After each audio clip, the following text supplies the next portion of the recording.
evening, everyone. Happy Wednesday. My name's Amanda Sutton. I'm the Events and Marketing Director for Bookworks, your 36-year-old independent bookstore. We are located in the Rio Grande River Valley of the North Valley of Albuquerque, and we are open for business. So please help us spread the word.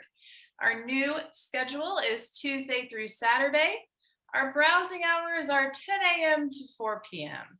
And I'm sure as we near the fourth quarter and that glorious season we call Christmas and Hanukkah and all those other holidays, I'm sure we'll have some extended hours. But for now, it's 10 to 4, Tuesday through Saturday. And of course, you can always shop 24/7 from our website, which is our name without the O's. It's bkwrks.com. I will drop a link to this book we're speaking about tonight, Race Brokers, in the chat. And if you have any questions for our speaker, Elizabeth Korver Glenn, please do type those into the chat. Or you can raise your hand at the end and I will call on you so you can speak to her directly. Okay, I'm very excited to be here tonight. Elizabeth Korver Glenn is at the University of New Mexico. She's assistant professor of sociology. She got her PhD at Rice University and grew up in North Carolina. So she's come from the East all the way out here to the desert. And tonight we are talking about her book, Race Brokers, which tracks the housing market and how housing market professionals have implemented and instilled racism into the housing market. Specifically, her research looked at Houston, Texas, but I think we're going to talk a little bit about how some of these threads are common in many other places. So Elizabeth, thank you so much for joining us tonight. Let me tell you a little bit about her work. Her award-winning writing has been published in the American Sociological Review, Social Problems, and Social Currents, also in the Sociology of Race and Ethnicity, and in national news outlets, including the Washington Post. This new book, Race Brokers, is just out from Oxford University Press, quite a fine press, and it is seeing the light of day and getting lots of talk itself. So keep an eye out. You'll probably see some excerpts and some interviews coming out in national media. Congratulations, Elizabeth, on your new book. Thank you so much for joining us tonight. Thank you for having me. I'm really happy to be here. Now tell us a little bit about your book. Just you want to give us kind of an overarching look at what your topic is here. Sure. So your introduction was so great. I don't feel like I have a whole lot to add, but really what the book is intending to do is show how racism really constructs the contemporary U.S. housing market. It's not just the case of a few, rotten apples in the barrel. It's not just a case of kind of relics of racial prejudice. It's actually really fundamental to how housing market organizations like real estate brokerages, for example, and real estate professionals, including housing developers, real estate agents, mortgage bankers, and appraisers do their everyday work. And for that reason, it has a really profound effect on who has access to homes, where they have access to homes, and what can happen as a result of that. For example, how much wealth they can accumulate. So that's the book in a nutshell. And yeah, it's a really kind of damning story that I'm telling in the book as well. So tell us a little bit about how you got interested in this topic. Was it a specific place where you were residing, or was it just the overall look at how racism affects the real estate market? Yeah, so there are a couple of things that kind of came together that sparked my interest in the topic. One was that I was starting graduate school and I was starting my doctoral studies in sociology, and I was reading a lot. I was reading a lot about ongoing racial and economic inequalities in our society. And I was becoming really convinced that racial residential segregation was kind of at the center of many other kinds of inequality, including educational inequality, health and employment inequalities, wealth inequalities, and so on. Because in our society, our home isn't just a place to live. It's something we've tied to where our children go to school and who has access to employment and transportation and all of that. At the same time that that was happening, I went through the process of purchasing my first home, and it was a really bewildering process. If any. Well, I mean, it was bewildering because, first of all, because I've never done it before. I didn't know all the steps that were involved. I didn't know how many people would have to be involved. So everyone from like real estate agents to appraisers to the mortgage banker to the inspectors to any number of contractors and subcontractors, because I was buying a house that was a real fixer-upper. And I was thinking to myself, wow, there's so many people involved in this process. And at the same time, I was doing all this reading and I thought, why isn't anybody talking about how all of these people who are so heavily involved in the process of buying and selling homes could be shaping the kinds of racial inequalities we see reflected in larger patterns like racial segregation and racially segregated cities? So kind of those two things kind of came together to really influence my interest in understanding how real estate professionals and housing markets related organizations fundamentally shape kind of racially stratified outcomes for people in our society. So tell us maybe about an example or two that you found specifically stunning, or if you want to read a passage from the book that might highlight one of those moments where that racism was just really exposed for you to see. Sure. So I'll read from my chapter on housing developers. And I'll just set a little bit of the context. I was interviewing a person I call Brad. It's a pseudonym. He was a white middle-aged developer. Pseudonym, yes, very important. All of the names in the book I use in this, are pseudonyms. So Brad was a white middle-aged developer, and he was also a licensed real estate agent who was active in multiple white neighborhoods in Houston. During our interview, Brad said, the North Side neighborhood's a working class Hispanic neighborhood. You know, you can get a deal on land. But the truth is there's too much low income to push out right now, that you can't change the culture in the neighborhood really anymore. I'm too conservative to build anything nice in there. But the white people will move into a Mexican neighborhood. They will not move into a Black neighborhood. Straight up, it never happens. White people can assimilate with Mexicans because generally they are family oriented. They generally are religious, they're hardworking. So you can relate to them, you can generally get along with them. So I asked, why won't white people move into a Black neighborhood? Brad replied, because it's too much of a cultural difference. It's not safe generally. They are generally, you know, single parents raising kids that are crazy because they're just wild animals. I'm just telling you what people, this is perception. And Black people culturally, they're really tight. So they're not going to assimilate very well with white people. White people need to feel safe.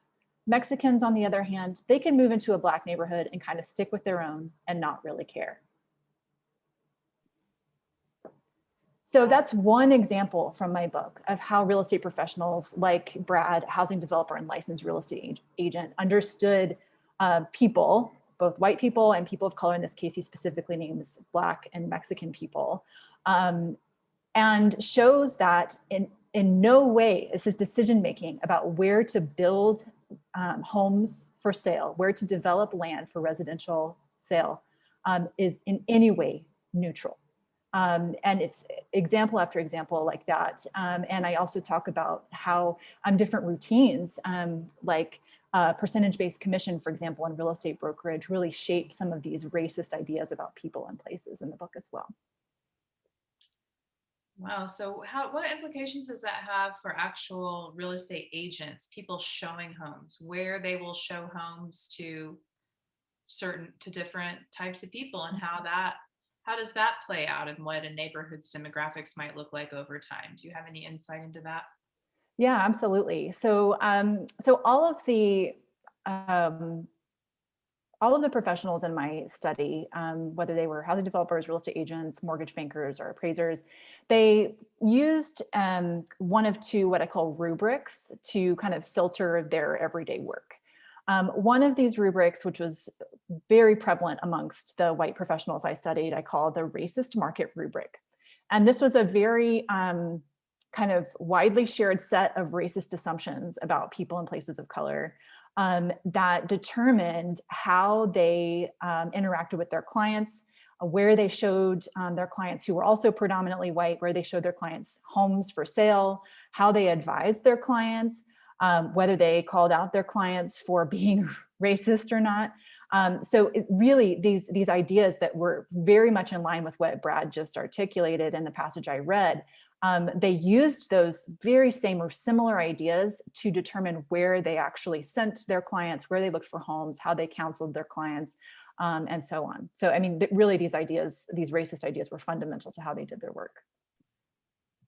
And what did your research look like? How did you ferret out these details, and how forthcoming were people? It sounds like the last person you interviewed, Brad, sounds like he was pretty forthcoming Yeah. with information. Yeah. So I'll answer that question a couple of ways.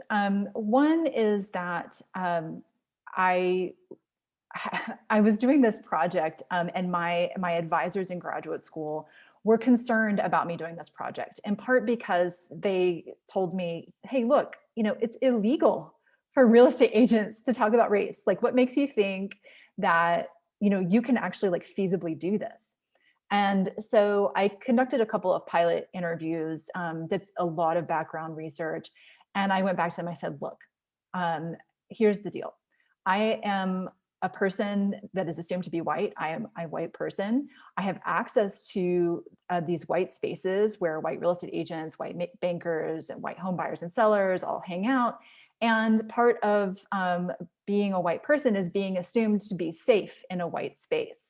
And so I said, "I promise you, I will try so hard, and I will just be like a fly on the wall. And if I just let them talk," one of my kind of from a distance mentors, Nicole Gonzalez Van Cleef, says, "If you just let white people talk about stuff, eventually their real thoughts about race and racism and how they actually act are going to come out." So that's what I did. I used my status as a white person to access these all white kind of behind the scenes spaces. And in the context of interviews, asking questions and asking follow-up questions until the people that were in the study, answered and clarified what their meaning was. In some cases, like in Brad's case, I asked, why won't white people move into a Black neighborhood? Because I was trying to have him expose his own logic and what was going on there. So I followed 13 real estate agents and developers around for a year. And I interviewed more than 100 people who were active in the housing market in Houston at that time. And over time and across that number of interviews, it became really obvious that people just kind of assumed that it was okay to talk about this stuff with me, and really showed exactly the kind of racist logic that underpinned their work. Fascinating. So it makes you a good sociologist. Hopefully so. All right, let's talk a little bit about mortgage lending. What did you see there as far as the amounts of money and the types of loans that different groups of people were getting? What was exposed to you in your research on the lending front? Yeah, so one of the things I talk about in my book is that mortgage loan inequality starts happening before a buyer ever even starts filling out a loan application. So what I observed in my field work and also through the interviews was that mortgage bankers and real estate agents networked with each other a lot.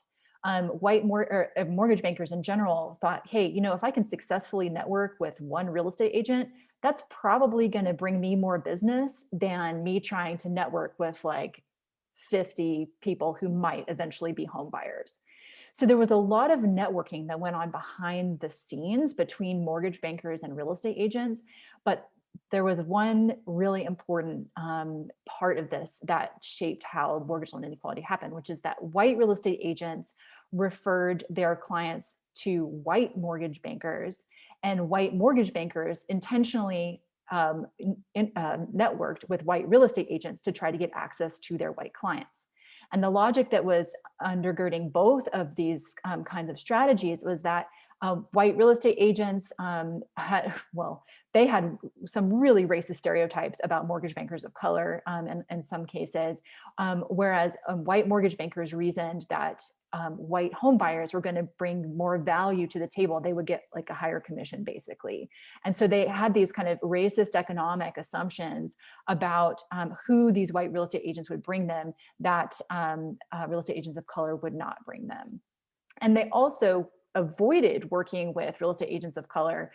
For example, some of the mortgage bankers, particularly white mortgage bankers, for example, said that they did not want to work with Black home buyers or Latinx or Hispanic home buyers because of really racist stereotypes about whether or not these borrowers were financially responsible, whether they had financial knowledge, whether their money was sort of like what was the phrase they used, like under the mattress money, like cash, or did they have like a paper trail? What was their credit scores? I mean, really, really striking racist stereotypes that mortgage bankers had that determined who they were networking with to try to get loans. And borrowers, like home buyers who are borrowing large amounts of mortgage loan money, they don't have, at least in the interviews that I did, they're not aware that a lot of this kind of behind the scenes networking is happening. And in the meantime, real estate agents are recommending that they go use, hey, I have some contacts at, this Wells Fargo branch, or hey, let's go work at this local lender. I know them. Let's do this. And the borrower doesn't necessarily know that could be exposing them to different kinds of loan opportunities than they might get otherwise. So yeah, that was a big part of the mortgage loan inequality story. Oh my goodness. Did you, so really people are then relegated to trying to find a broker of color? I mean, what happens in that regard? Do they have, do buyers of color then have recourse and places they can try to go get lending, or are there lending opportunities? Do you see any places where there are good things happening?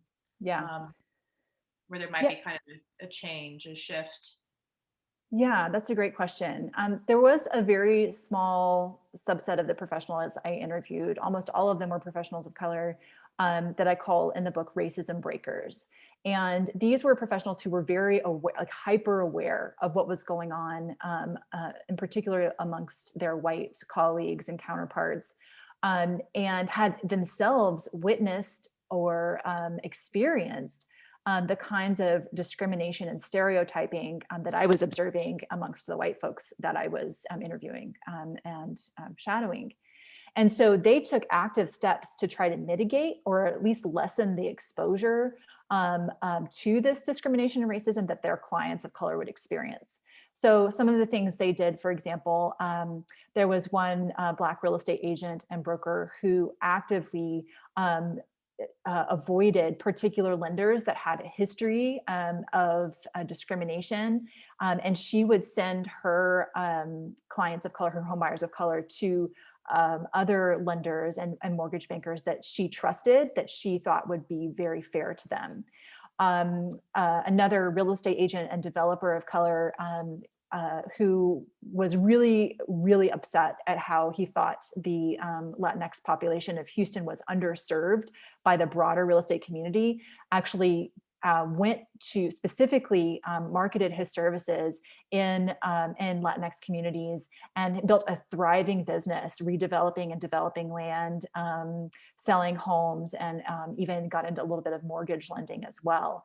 And provided opportunities that were not otherwise there to homeowners and potential homebuyers in those areas.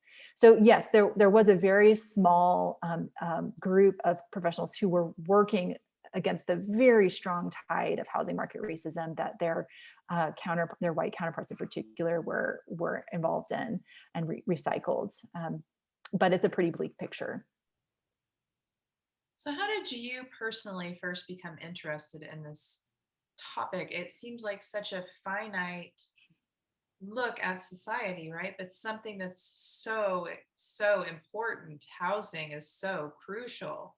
So the things that you're writing about are so important, but it seems like such a subset of sociology. So I'm wondering how you talked about purchasing a home and seeing how all of that worked, but How did you specifically come to write this book, Race Brokers? Well, I think part of that is maybe explained a little bit by my personality, which is that I tend to carry a little bit of a chip on my shoulder. And when I'm told I can't do something or I shouldn't do something, I like to take that as a challenge and then actually go and do it. So when my beloved advisors pushed back on me and said, I don't know, I don't think you could do this, I took that as like a personal challenge. But even going back a step before that, I was reading a lot about in what in sociology we would call like segregation theory, like the explanations for why more than 50 years after the passage of the Fair Housing Act, we continue to have neighborhoods that are almost just as racially segregated now as they were 50 years ago. And that set of explanations really kind of focuses around three things. One is that there are these kind of big picture structural economic inequalities between racial groups.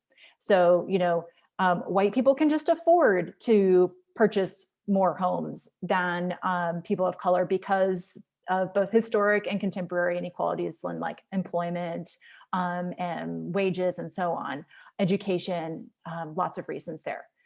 Another reason that's often given is there's just this interpersonal kind of prejudice and discrimination, like real estate agents just discriminate against home buyers of color in particular. And then the third explanation is that home buyers have preferences about where to live. And those preferences are also racially distinct. So white people want to live near white people. Black people want to live in more diverse neighborhoods, but prefer to live in somewhat Black neighborhoods and so on. But the problem with these explanations is that they actually ignore, at least I was becoming convinced that they ignored the fact that Fair Housing Act and other fair housing legislation didn't fundamentally change how real estate brokerages do business. It didn't fundamentally change how mortgage lenders are actually like screening their clients. It didn't fundamentally alter many things that persist today and in much the same manner as they did like 60, 70 years ago.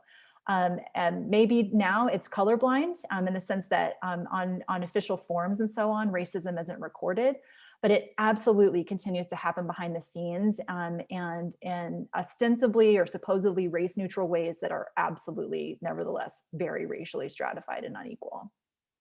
So I became convinced that, hey, listen, I kind of wanted to take on an entire subfield of sociology, which is, I don't think that we're getting this story right. It's not just a matter of individuals have preferences. It's not just a matter of we have these big picture economic inequalities. We're missing an entire sort of middle level story here, which is the housing market itself, the people who actually make up organizations that are involved in the everyday process of buying and selling homes. And that was the part of the picture that I wanted to help paint. And so that's what I did. What implications do you see coming out of your work or work like this for people that might be policymakers, lawmakers, etc.?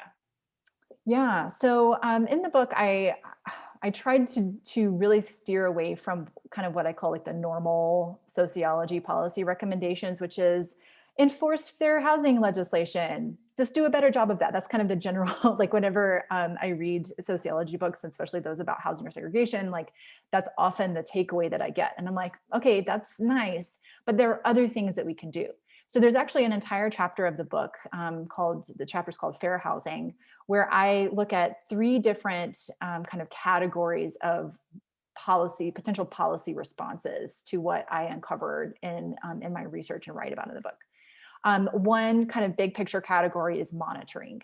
So for instance, housing developers don't have to be licensed like real estate agents and mortgage bankers do.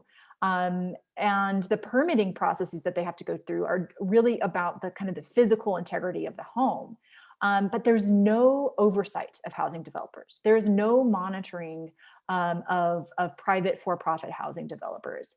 And so there's no way to track, like, for example, Brad's statement. I mean, the fact that he's conducting business in this way is, to me, a flagrant violation of fair housing law, but he's not monitored by any agency at all. He's not supposed to be upholding any kind of ethical or legal obligations like real estate agents, for example, are. So monitoring is one. The second broad category that I talk about is litigating. So I suggest some potentially creative ways that fair housing lawyers can kind of build on the legacy, the really awesome legacy of fair housing legislation, and try to continue to test for different forms of discrimination in the housing market in ways that haven't necessarily been tested to this point, at least not in the courts. And then the third category I discuss is just direct intervention. So I offer a number of specific suggestions to just for governing bodies and regulatory bodies to specifically intervene in all of these industries. For example, in the appraisal industry, the sales comparison approach is actually fundamentally rooted in the explicitly racist system of redlining that was institutionalized by the federal government a little less than 100 years ago. So a sales comparison approach, I think, is really kind of a crux of some of the inequality that's still happening in home value differences. And so, kind of tackling. Talk a little bit more about that. What do you mean by that? Sure. Comparison approach. So the sales comparison approach is the most common way of appraising residential property in the US. And what that entails is, like, when a house is for sale and it is under contract, the buyer's lender will generally order an appraisal in order to assess the property's risk and how much risk the lender is taking on by offering this mortgage loan to the buyer. So when the appraiser comes to evaluate the home, they come in person in pre-pandemic times, hopefully post-pandemic times, and probably somewhat during this time. They come inside the house, they measure its square footage, they look at the quality of the construction, the size, the amenities and features and all of that. And then they draw comps or comparable sales from a nearby area. Now, nearby was interpreted in a variety of ways by the appraisers in my study, but it always was interpreted through a racial lens. So appraisers would draw comps from racially similar neighborhoods or from within the same racially homogenous neighborhood, even before they would take comps from socioeconomically similar or geographically similar neighborhoods. So they're using the sales comparison approach to really inject neighborhood racial composition into the home's value. And so I have, like, interview after interview showing how appraisers actually did that in their everyday work. And then, just to kind of hammer it home even further, I worked with a colleague of mine to look at this in a big picture kind of quantitative way. And we examined home valuation from 1980 to 2015. We did some really cool statistical modeling that I won't get into right now, but what we found is that home value inequality is actually increasing over that period between white neighborhoods and neighborhoods of color. And that's holding things constant, like neighborhood socioeconomic status, housing quality and size, and even holding constant the historical legacy of explicitly racist redlining. Even with all of that accounted for, we found that the value inequality between homes in Black and Latinx neighborhoods and white neighborhoods had increased dramatically over that 35-year period. So that's what I mean by the sales comparison approach being part of the crux of some of the inequality that I observed. Was there anything that really surprised you? Was there a bit of research that comes to mind that was specifically surprising through all of these interviews? Yeah, I think even though I thought I had prepared myself for the racism that I would observe, I was still surprised by it. I was still taken aback by how prevalent it was, by how routine it was, how normal it was in these all white backstage space, and not all white, just in this in spaces where there were clear power differentials. For example, I shadowed a white real estate agent that I call Michael in the book, and I was with him one day. He was supposed to be showing the house to the house for sale, and we were waiting for his client, and I think it was an open house actually, and we were waiting for her to get there. But she had hired like a handyman to come do some work on the house before the open house, and he was still there when we arrived. And what ended up happening is that this white real estate agent ended up, I won't repeat the language because it was way too crass, but yelling at the top of his lungs at this Hispanic handyman, and threw his ladder at him out the door because he was so angry that that the handyman was still in the house and wasn't, you know, showing him what he thought was like the proper respect or deference or whatever. I mean, it was terrible. And that's the kind of thing that is just a matter of course, and it's so routine, and it surprised me. It shouldn't have surprised me. I now know that my research in many ways is really just showing in very clear empirical examples that the racism that it characterized the kind of the pre-fair housing era didn't just magically disappear with the passage of a few laws, but because for a variety of reasons, just it persists, and yeah, it surprised me. Do you see there being any changes coming out of the pandemic, or will the pandemic only make these issues worse?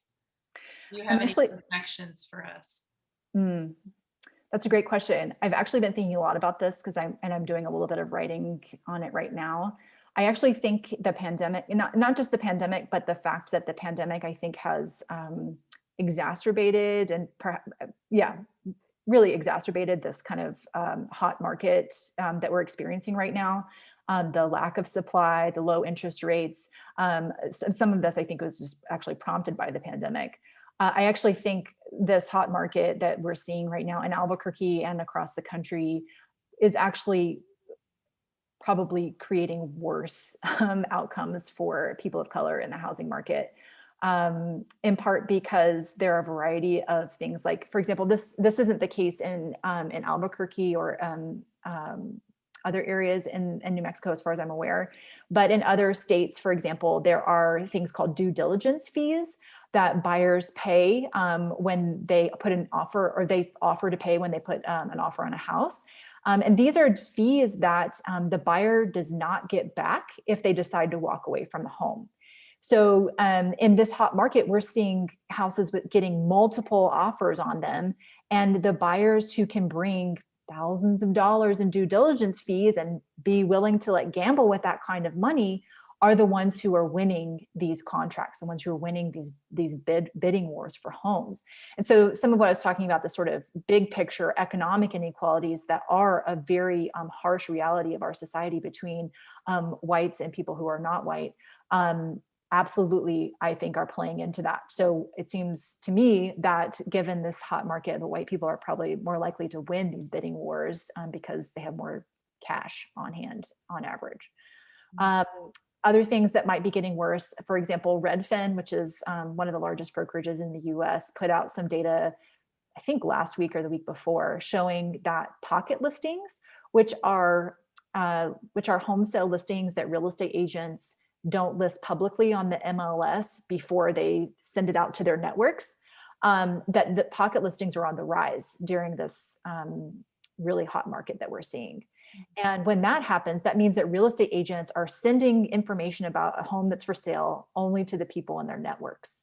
And when you have racially segregated networks, which is absolutely the case, white real estate agents tend to work with predominantly white clientele.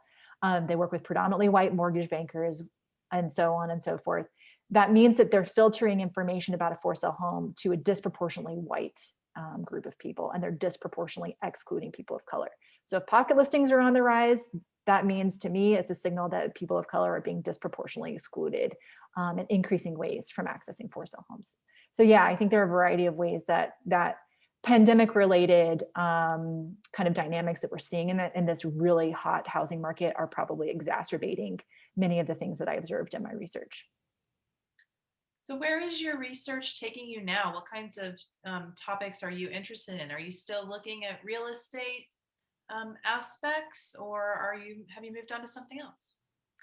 Yeah, I have perhaps too many irons in the fire, but all of my work revolves in some way around racism, white supremacy, or neighborhood and urban inequality. And so I have a couple of writing projects right now that still are very much within this kind of real estate world, and specifically looking at quantitative data sets on home buyer and home seller activities using like online housing market platforms like Zillow and Trulia and Redfin and other companies. And another quantitative data set that looks at real estate agents and how they're reporting their activities in the housing market, what the racial composition of their clients are, how often they use pocket listings, and so on. So trying to look at the sort of whether the processes that I observed in the book are holding true in terms of like larger patterns across the US. So yeah, I'm working on that. I also have projects related to rental property management. So kind of moving to the rentals side of the market. I have done a lot of research in Albuquerque about that specifically, and I'm expanding that research to another research site this year. And I also do research on urban built environments, which includes housing, but also things like highways and bridges and waterways and things like that, and how that relates to segregation. And finally, I have a project on policing and police killings and police violence in the US. So it's a wide-ranging research project or research program, but it has some common threads. Absolutely. Thank you so much for your work on white supremacy. This book is Race Brokers, Housing Markets and Segregation in 21st Century Urban America. Dr. Elizabeth Korver Glenn has been here with us tonight talking about the book. Congratulations. We wish you well. We hope everyone will buy a copy of this book, Race Brokers. You can get it at Bookworks or your favorite local independent bookstore. Dr. Elizabeth Korver Glenn, thank you so much for being with us, and good luck with the rest of your book tour. Thank you so much for having me. Thank you.